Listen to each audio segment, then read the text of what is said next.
की सियासत में आज एक अजब गजब तस्वीर देखने को मिली, जब नीतीश कुमार के पुराने साथी रहे आरसीपी सिंह अचानक बिना बुलाए नीतीश कुमार से मिलने के लिए पहुंच गए। पूर्व सीएम हर दिन कार्यकर्ताओं से मिलते हैं और उसी दौरान आरसीपी सिंह भी नालंदा के ही विपिन यादव के साथ पहुंच गए, लेकिन नीतीश कुमार ने आरसीपी सिंह की तरफ देखा तक नहीं। इस दौरान नीतीश कुमार दूसरे कार्यकर्ताओं से बातचीत करते रहे और आरसीपी सिंह वहीं खड़े रहे, लेकिन नीतीश कुमार ने उनकी तरफ ध्यान नहीं दिया। जेडीयू विधायक दल की बैठक में नीतीश कुमार कई बार आरसीपी सिंह की आलोचना कर चुके हैं। नीतीश कुमार बार बार ये कह चुके हैं कि आरसीपी सिंह ने पार्टी को नुकसान पहुंचाया है। बिहार की पूर्व मुख्यमंत्री राबड़ी देवी 10 सर्कुलर रोड स्थित सरकारी बंगले को खाली करने वाली हैं और इसे देखते हुए सामान शिफ्ट किया जा रहा है। राबड़ी देवी के घर से अब सामान ट्रक पर लोड होने शुरू हो गए हैं ताकि शिफ्टिंग का काम जल्दी पूरा कर लिया जाए। न्यूज 18 संवाददाता विनीता मिश्रा की रिपोर्ट आपको दिखाते हैं। बिहार की पूर्व मुख्यमंत्री राबड़ी देवी अपने आवास को खाली कर रही हैं और उसकी तस्वीर यहाँ नजर आ रही है। आप देख सकते हैं कि उनका जो पुराना आवास है वहाँ से जो सामान है वो लगातार निकाला जा रहा है और एक एक करके जो उनके सामान को खाली करने की तस्वीर है वो यहाँ नजर आ रही है। कुछ सामान ऐसे ठेले पर जा रहे हैं और कुछ सामान को इस ट्रक पर लोड किया जा रहा है और यहाँ देख सकते हैं कि जो ये ट्रक है उनके आवास के ठीक बाहर लगा हुआ है और यहाँ पर उनके बंगले के जो सामान है, जो सरकारी जो उनका बंगला है, क्योंकि अब वो नए घर में शिफ्ट हो रही है और उसके मद्देनजर यहाँ देख सकते हैं कि जो टीन के चदरे हैं वो इस पर लोड होने शुरू हो गए हैं और उनके आवास से ये उनका सरकारी आवास यहाँ नजर आ रहा है और इसे अब चेंज करना है और वो नए घर में अब शिफ्ट हो रही हैं। तो जितने भी मुख्य सामान है वो जा चुके हैं और अब धीरे धीरे उनके जो सारे इस घर में जो सरकारी बंगला है, इस घर में जो सामान है, अब उसे नए घर में शिफ्ट किया जा रहा है और उसके मद्देनजर जो अंतिम चरण है उसकी तस्वीर यहाँ नजर आ रही है। इस सरकारी बंगले के जो सारे सामान है वो ठेले पर कर कर के इस ट्रक में लोड किए जा रहे हैं और ताकि जो नया घर में शिफ्टिंग का काम है वो जल्द पूरा किया जा सके। इसके पहले भी कई ऐसी तस्वीर नजर आई है जहाँ उनके जो सामान है वो यहाँ से जाते हुए नजर आए हैं, क्योंकि अब राबड़ी आवास जो पहचान हुआ करती थी यहाँ पर सर्कुलर रोड में, अब वो बदल रहा है। नए घर में वो शिफ्ट हो रहे हैं पूरा लालू परिवार और ऐसे में जो पुराना उनका बंगला है जहां वर्षों से वो रहते आ रहे हैं तो उसमें सामान भी बहुत ज़्यादा होंगे। एक एक करके वो अब शिफ्ट किए जा रहे हैं और उसी के मद्देनज़र आज भी जो शिफ्टिंग का काम है, क्योंकि अंतिम चरण में ये शिफ्टिंग हो रही है, लगभग सारे मुख्य सामान जा चुके हैं। अंतिम चरण में जो शिफ्टिंग की प्रक्रिया है वो यहाँ सुबह से ही आज की जा रही है और घर के जो सारे सामान हैं वो एक एक करके नए घर में शिफ्ट किए जा रहे हैं। विनीता मिश्रा, न्यूज़ 18 पटना। एलजेपी-आरवी के प्रदेश अध्यक्ष राजू तिवारी ने विधि विधान के साथ अपने विधायक आवास में गृह प्रवेश किया है। उन्होंने अपने आवास का नाम चंपारण लोक सदन रखा है और इस दौरान उन्होंने ये भी कहा कि आवास सिर्फ उनका नहीं बल्कि पार्टी कार्यकर्ताओं और आम लोगों के लिए भी हमेशा खुला रहेगा। उन्होंने कहा कि बिहार भर से आने वाली पार्टी कार्यकर्ता यहाँ ठहर सकते हैं, साथ ही गोविंदगंज क्षेत्र के लोगों की समस्याओं को भी यहाँ सुना जाएगा। पटना में coaching centre Khan global studies के संचालक फैजल खान को 30 जून तक अंतरिम सुरक्षा जारी रहेगी। कोर्ट ने केस डायरी बढ़ने के लिए 3 दिन का समय मांगा है। कदम कुआं थाना पुलिस ने कोर्ट में अपडेट केस डायरी जमा कर दी है, जिसके बाद रोशन आनंद के पक्ष ने डायरी पढ़ने के लिए समय मांगा, जिस पर कोर्ट ने 3 दिन का समय दिया है। 30 जून को ही अब फैजल खान की जमानत पर सुनवाई होगी। वैसे फिलहाल फैजल खान की गिरफ्तारी पर रोक लगी हुई है। तिथि तय थी और डायरेक्शन था आईओ को अपडेटेड डायरी जमा करने का, जिसको कि आईओ के द्वारा जमा किया गया आज और उसे रिकॉर्ड पे ले लिया गया है और नेक्स्ट आर्ग्यूमेंट के लिए जो डेट फिक्स हुआ है वो ट्यूसडे है, उसी दिन सुनवाई होगी। कोर्ट तो पहले भी डायरी की मांग की थी, क्या पुलिस डिले कर रही है? ऐसी बात नहीं है। पुलिस के द्वारा जो पहले डायरी जमा की गई थी वो कंप्लीट नहीं थी, वो 19 तारीख तक का ही था। उसके बाद अपडेटेड डायरी की आवश्यकता थी कोर्ट को इस पिटीशन में आदेश करने के लिए, इसलिए अपडेटेड डायरी की मांग की गई थी। डायरी अप टू डेट मांगी गई थी, वो सबमिट कर दिया गया है बाय द इन्वेस्टिगेटिंग ऑफिसर और ट्यूसडे को पड़ा है बहस के लिए। किन किन लोगों की सुनवाई हुई? सभी लोग की है, एंटिसिपेटरी भी है, खान साहब की है और अदर उनके कलीग जो हैं स्टाफ्स हैं उनका भी एंटिसिपेटरी बेल एप्लीकेशन है, उसकी भी सुनवाई हुई। रेगुलर बेल हैं उसकी भी सुनवाई हुई और up to date case diary आज मॉर्निंग में सबमिट किया गया है बाय द इन्वेस्टिगेटिंग ऑफिसर और इसको रखा गया है। और अब लॉ एंड ऑर्डर की खबरों पर नजर डालते हैं।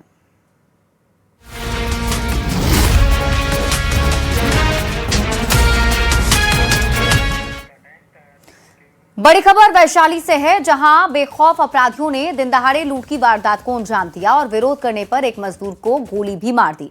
आनन फानन में घायल मजदूर को इलाज के लिए सदर अस्पताल लाया गया है, जहां से पीएमसीएच रेफर कर दिया गया। घटना पातेपुर थाना क्षेत्र के बहुआरा हरप्रसाद मुख्य मार्ग पर स्थित बकाड़ गांव के पास की है। सबसे पहले 2 बाइक पर सवार 4 अज्ञात अपराधियों ने एक टोटो को रोककर यात्रियों से लूटपाट शुरू कर दिया और यात्रियों से 3 मोबाइल भी लूट लिए।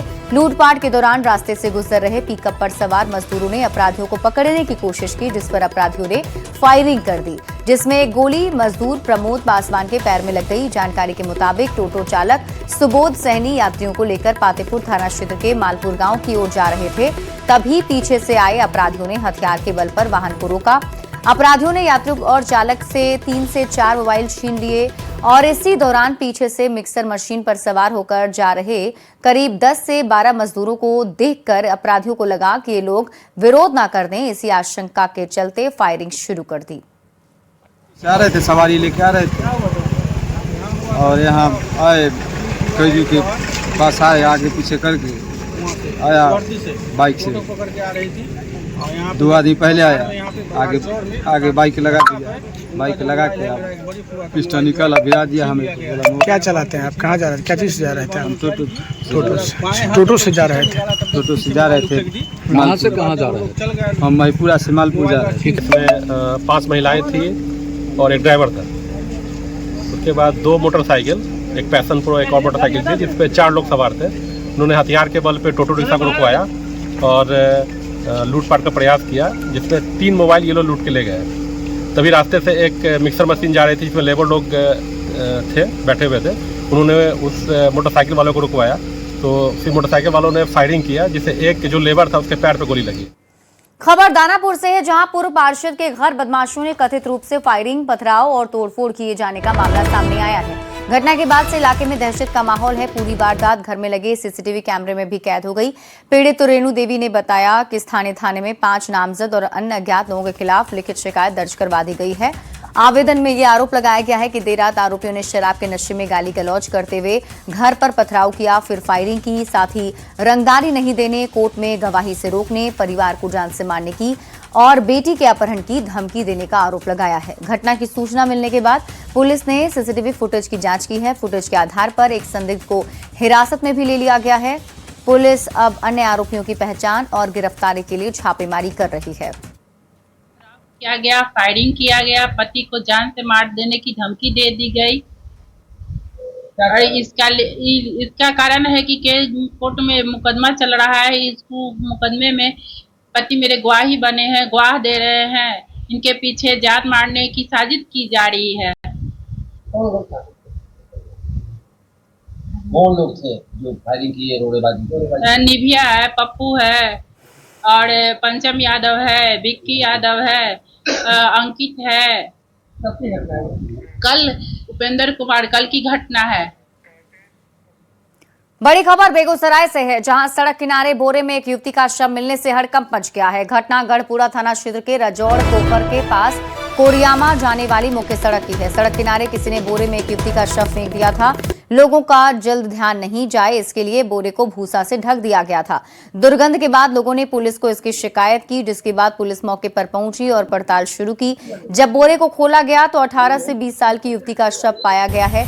शव देखते ऐसा लग रहा था जैसे 3 से 4 दिन पहले उसकी हत्या की गई हो। फिलहाल मृतक की पहचान नहीं हो पाई है। पुलिस ने पूरे मामले की पड़ताल शुरू कर दी है। गला दबाकर हत्या की आशंका जताई जा रही है। खौफ क्रिमिनल को हो या ना हो, लेकिन नागरिक को जरूर डर है प्रशासन। मैं यहाँ का साक्ष्य हूँ। 1 घंटे से ज्यादा देर प्रशासन यहाँ खड़ी थी, लाश यहाँ पे रखी हुई थी। प्रशासन के द्वारा लाश को 1 घंटे देर से ले जाया गया। प्रशासन से SHO राहुल कुमार से मैंने पूछा कि सर ऐसा क्यों हो रहा है, तो उनका रवैया मेरे लिए बड़ा अटपटा था। तुम ले आओ, तुम गाड़ी ले आओ, तुम मंगवाओ गाड़ी, ले जाओ, सरकार एम्बुलेंस नहीं दे रही है। ये बात हम समझते हैं कि सीधे सरकार की तरफ से एम्बुलेंस नहीं आती है, लेकिन थाना एम्बुलेंस को कॉल कर सकती है। बिल्कुल लापरवाह। क्या एक लावारिस लाश मिली है जो युवती की बताई जा रही है? जी, एक युवती की जो है लाश भूसे के बोरे में बंद हमें मिली है। अगर तक तहकीकात हम लोग कर रहे हैं, अभी बॉडी की पहचान नहीं हो पाई है। हम लोग सभी संभावनाओं सभी बिंदुओं पर पहले पहचाना स्थापित करने का प्रयास करेंगे, फिर अगर तक हम लोग कार्रवाई करेंगे। क्या आशंका से लग रहा है? जैसा बॉडी मिला है ऐसा हम कह सकते हैं कि इनको मार के ही फेंका गया है। भूसे के बोरे बंद है, किसी की लाश छुपाने के दृष्टिकोण से ही इन्होंने इस तरह से भूसे के बोरे बंद। थाना क्षेत्र में एक युवक की संदिग्ध परिस्थिति में मौत हो गई, जिसके बाद शनिवार को परिजनों और स्थानीय लोगों का गुस्सा फूट पड़ा। पोस्टमार्टम के बाद शव घर पहुंचते ही लोगों ने सड़क को जाम कर दिया। जानकारी के मुताबिक टायर जलाते हुए मेन रोड जाम कर विरोध प्रदर्शन किया गया है। शव को सड़क पर रखा गया है। प्रदर्शनकारियों ने हत्या में शामिल सभी लोगों की तत्काल गिरफ्तारी की मांग की। सूचना मिलने पर पूरबसराय थाना और वासुदेवपुर थाना की पुलिस मौके पर पहुंची। सदर सीओ ने पीड़ित परिवार को हर संभव सहायता और निष्पक्ष जांच का भरोसा देकर सड़क जाम समाप्त करवाया। पुलिस ने मामले में त्वरित कार्रवाई करते हुए एक नामजद आरोपी को गिरफ्तार कर लिया है और बाकी आरोपियों की गिरफ्तारी के लिए छापेमारी कर रही है।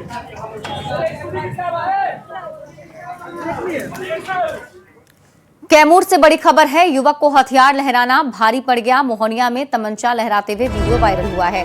वीडियो वायरल होते ही एक्शन में पुलिस की टीम आ गई है। पुलिस ने एफआईआर दर्ज की है और जल्द ही पहचान कर ली जाएगी। एसडीपीओ की तरफ से ये बयान भी दिया गया है। तो कैमूर से आपको इस वक्त की बड़ी खबर बता रहे हैं और तस्वीर भी टीवी स्क्रीन पर दिखा रहे हैं, जिसमें आप देख सकते हैं युवक जो अपने हाथ में हथियार लहराकर वीडियो बना रहा है। अब इसी वीडियो पर कार्रवाई की बात कही जा रही है।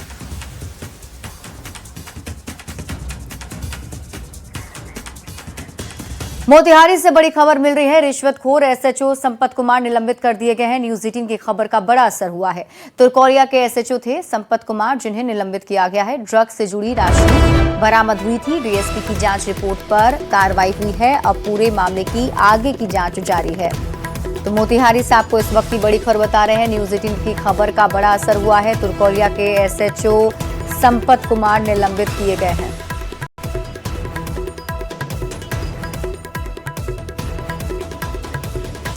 जनशक्ति जनता दल के राष्ट्रीय अध्यक्ष तेज प्रताप के ड्राइवर और उनकी पत्नी ने धमकी को लेकर थाने में एक शिकायत दर्ज कराई है। तेज प्रताप के ड्राइवर अनिल यादव का आरोप है कि चोरी के मामले में गवाही से रोकने के लिए मोतीलाल राय और उनकी पत्नी ने उन्हें धमकी दी है, जिसके बाद से वे डरे हुए हैं। लिहाजा थाने में औपचारिक शिकायत की है। अनिल यादव के मुताबिक तेज प्रताप यादव के आवास में जिस रात चोरी हुई उस समय वो तेज प्रताप के साथ ही ड्यूटी पर थे।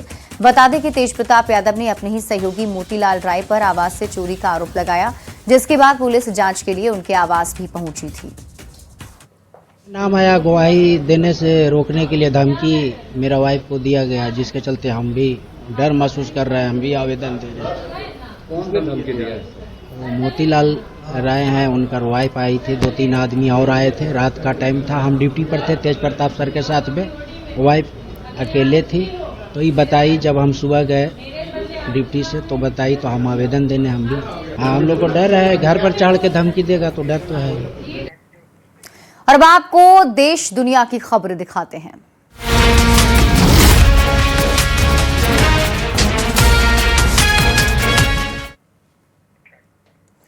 प्रधानमंत्री नरेंद्र मोदी 3 दिन की राजकीय यात्रा पर सेशेल्स पहुंचे हुए हैं। प्रधानमंत्री नरेंद्र मोदी अपने सेशेल्स दौरे के दौरान एक ऐसे कछुए से मिले जिसने लगभग 2 सदियों का इतिहास देखा है। करीब 194 साल उम्र वाले इस कछुए को दुनिया का सबसे बुजुर्ग जीवित स्थलीय जीव माना जाता है। और इसके बाद प्रधानमंत्री नरेंद्र मोदी ने बॉटनिकल गार्डन का दौरा किया है। सेशेल्स के राष्ट्रपति डॉक्टर पैट्रिक हार्मनी भी मौजूद रहे। बता दें कि सेशेल्स के राष्ट्रीय दिवस के स्वर्ण जयंती समारोह में मुख्य अतिथि के रूप में पीएम मोदी शामिल होंगे। यात्रा के दौरान वे सेशेल्स की नेशनल असेंबली को संबोधित करने वाले पहले भारतीय प्रधानमंत्री भी बनेंगे। प्रधानमंत्री वहां भारतीय समुदाय से भी मुलाकात करेंगे। तस्वीर आपको टीवी स्क्रीन पर दिखा रहे हैं। पहली तस्वीर जो आप देख रहे हैं उस वक्त की है जब प्रधानमंत्री नरेंद्र मोदी उस कछुए से मिले जो करीब 194 साल का बताया जा रहा है। और उसके बाद की तस्वीर दूसरी जो आप देख रहे हैं ये बॉटनिकल गार्डन की तस्वीर है, जहां सेशेल्स के नेता भी पीएम मोदी के साथ मौजूद थे। और आपको बता दें कि प्रधानमंत्री नरेंद्र मोदी सेशेल्स की असेंबली को भी संबोधित करने वाले हैं और वहां रहने वाले भारतीय समुदाय के लोग को भी संबोधित करेंगे। उनसे भी मुलाकात प्रधानमंत्री नरेंद्र मोदी की होने वाली है। तो ये तस्वीर आप देख रहे हैं सेशेल्स की। प्रधानमंत्री नरेंद्र मोदी वहां पहुंचे हुए हैं जहां उनकी सबसे पहले मुलाकात होती है उस कछुए से जो 194 साल का बताया जा रहा है। यानी 194 साल पुराने कछुए से पीएम मोदी की मुलाकात हुई है।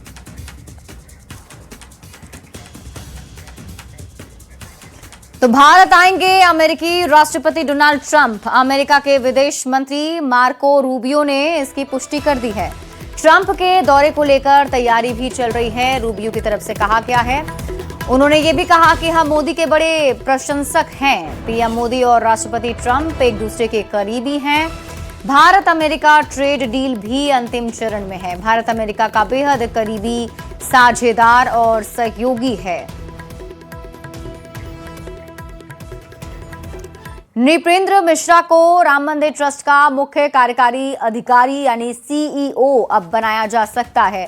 सूत्रों के अनुसार राम मंदिर परिसर में तिरुपति बालाजी मंदिर की तर्ज पर सीईओ पद बनाया जा सकता है जो वित्तीय और प्रशासनिक प्रबंधन की जिम्मेदारी संभालेगा। राम मंदिर परिसर में सीईओ का पद राम मंदिर ट्रस्ट के अधीन होगा। राम मंदिर में दान चोरी के बाद राम मंदिर परिसर में सीईओ नियुक्त किया जा सकता है। सर्वप्रथम यहाँ पे एक ऐसे अनुभवी अधिकारी की आवश्यकता है जो मुख्य कार्यकारी अधिकारी के रूप में ट्रस्ट के ओवरऑल नियंत्रण में रहे, लेकिन उसे प्रबंधन में स्वतंत्रता हो। यह हम बिना समय खोए हुए तत्काल व्यवस्था कर दे। तो एक तरफ राम मंदिर दान चोरी मामले में जांच तेज हो रही है, तो वहीं दूसरी ओर अयोध्या में चंपत राय ने सुबह पूजा अर्चना की और ट्रस्ट के कार्यों की समीक्षा की। निर्माण कार्यों को लेकर अधिकारियों को आवश्यक निर्देश दिए। अपने आवास पर ट्रस्ट के सेवादारों और पदाधिकारियों से मुलाकात की। इस दौरान राम मंदिर में पुजारियों की ड्यूटी व्यवस्था को लेकर जिम्मेदार लोगों के साथ चर्चा की गई। इसके अलावा राम मंदिर परिसर में चल रहे निर्माण कार्यों की भी उन्होंने समीक्षा की है। फिलहाल चंपत राय तीर्थ क्षेत्र भवन स्थित अपने आवास से ही सारा काम देख रहे हैं। महासचिव चंपत राय और डॉक्टर अनिल मिश्रा के इस्तीफे के अटकलें के बीच अब दैनिक जो प्रक्रिया है राम मंदिर ट्रस्ट के महासचिव चंपत राय की वो शुरू हो चुकी है। राम मंदिर ट्रस्ट के महासचिव सामने जो तीर्थ क्षेत्र भवन में ऊपर का पोजीशन है इसी में रहते हैं और यहीं पर रह करके ये राम मंदिर ट्रस्ट का कार्य देखते हैं। आज सुबह भी स्नान ध्यान के बाद उन्होंने बाकायदा पूजा की है और राम मंदिर ट्रस्ट के जो सेवादार हैं उनसे मुलाकात हुई है। इसमें राम मंदिर ट्रस्ट की जो पुजारियों की जो ड्यूटी लगाई जाती है उसको लेकर के जिनकी जिम्मेदारी है उनको बुलाया गया था। इसके साथ ही राम मंदिर परिसर में तमाम जो विकास के कार्य चल रहे हैं, जो सुरक्षा दीवार बन रही है उसको लेकर के भी बाकायदा चंपत राय ने निर्देश दिए हैं अतिशीघ्र काम करने के लिए। और इसके साथ ही जो मटेरियल सप्लायर थे उनके साथ भी आज सुबह मीटिंग हुई है। तो राम मंदिर ट्रस्ट के महासचिव चंपत राय इस समय तीर्थ क्षेत्र भवन में अपने आवास में मौजूद है और यहीं से रह करके राम मंदिर ट्रस्ट की जो जिम्मेदारी है उसको निभा रहे हैं। फिलहाल राम मंदिर परिसर में भी शेषावतार मंदिर के बगल इन्होंने अपना एक रूम बना रखा है जहां पर दिन में बस रहते हैं, लेकिन आज अभी तक वो तीर्थ क्षेत्र भवन अपने आवास पर ही मौजूद है। सहयोगी सर्वेश के साथ निमित गोस्वामी, न्यूज़ 18 अयोध्या। चंदा चोरी मामले से जुड़ी बड़ी खबर आपको बताते हैं। चंपत राय और अनिल मिश्रा के इस्तीफे की पुष्टि हो गई है। राम मंदिर ट्रस्ट ने चंपत राय के इस्तीफे की पुष्टि की है। ट्रस्ट के महासचिव चंपत राय के इस्तीफे की पुष्टि की गई। राम मंदिर ट्रस्ट ने अनिल मिश्रा के इस्तीफे की भी पुष्टि की है। 11 जुलाई को राम मंदिर ट्रस्ट के सदस्यों की बैठक होगी।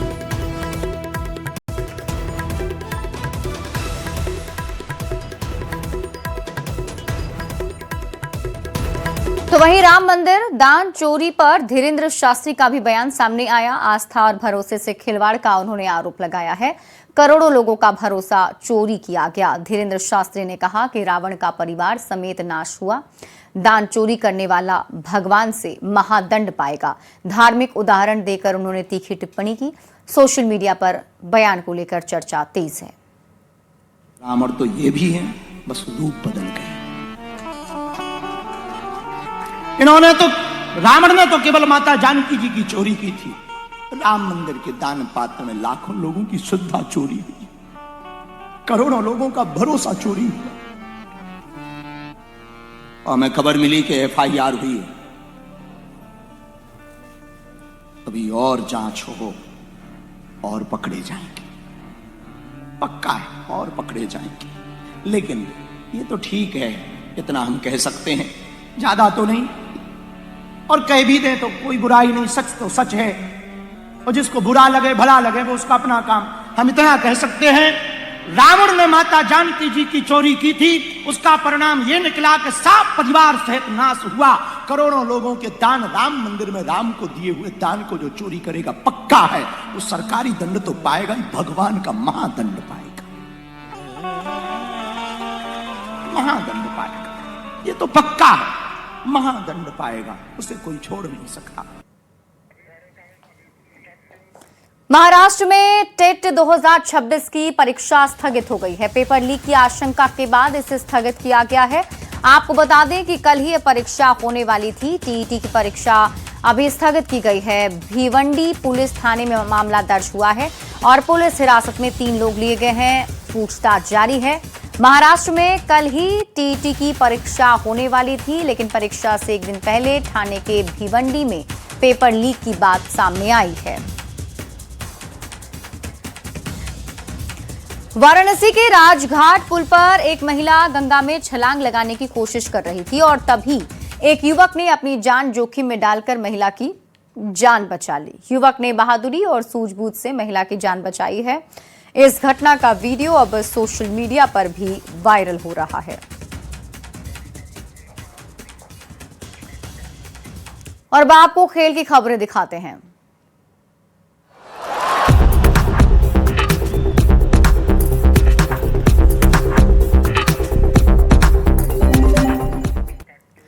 आयरलैंड ने शुक्रवार को बेलफास्ट में भारतीय क्रिकेट टीम को पहले टी20 मैच में 34 रनों से हराकर सबको चौंका दिया है।